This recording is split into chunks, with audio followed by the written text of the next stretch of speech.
Hi there, I'm Ryan Chan, the founder and CEO of UpKeep. Today, we're going to explore the crucial role of key performance indicators, or KPIs, in optimizing maintenance activities and aligning tasks with business goals in the manufacturing sector. We'll be looking at how the right metrics can dramatically decrease downtime, boost productivity, enhance profitability, and improve customer satisfaction across various industries. Stay tuned for real-world examples of some of the best KPIs in action. First up, we're discussing overall equipment effectiveness, or OEE. This is a top KPI used in maintenance and manufacturing based on three factors: availability, performance, and quality. Let's take a look at an automotive parts manufacturer that operates one shift per day. The OEE calculation begins with evaluating availability. The manufacturer has a planned production time of 400 minutes per day. But what happens when there's downtime? Let's say this manufacturer has 50 minutes of downtime per day, resulting in a runtime of 350 minutes, so their availability is 87.5%.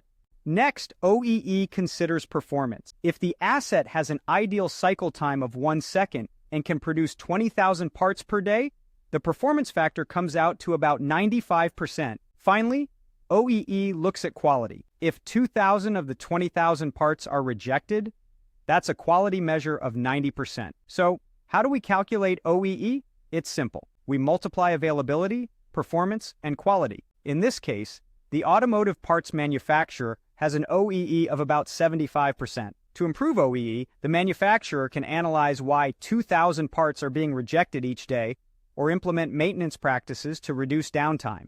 Now, let's discuss mean time between failures, or MTBF. This KPI helps companies measure the likelihood that an asset will fail within a set period of time. A high MTBF means higher reliability, while a lower one can indicate potential expenses for more failures. For example, a food packaging company has a machine that operates 8 hours per day, and it breaks down 3 times within 20 workdays over the course of a month. The MTBF equals 51.3 hours. To increase the MTBF, the company can consider condition-based monitoring using sensors or implement preventive maintenance inspections to reduce the number of breakdowns. Another useful KPI is mean time to repair, or MTTR. It's crucial to evaluate this metric based on the specific circumstances of a particular manufacturer, or even piece of equipment. Let's say an oil and gas manufacturer operates a pump that fails 4 times in a 40-hour work week, and it takes 45, 30, 25, and 60 minutes to repair it,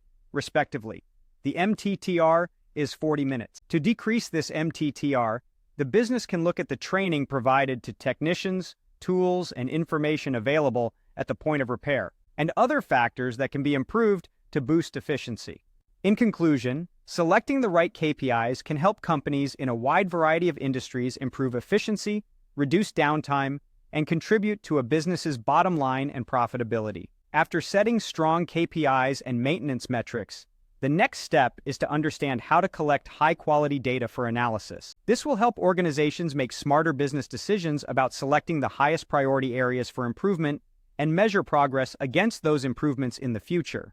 And that's a wrap. Thank you for watching. We've covered the importance of KPIs in maintenance and manufacturing and how they can dramatically impact your business's efficiency and profitability. Don't forget to subscribe to our channel for more insightful videos. For more information, please visit our website at upkeep.com. Stay tuned for our next video, where we'll delve deeper into the world of maintenance and reliability.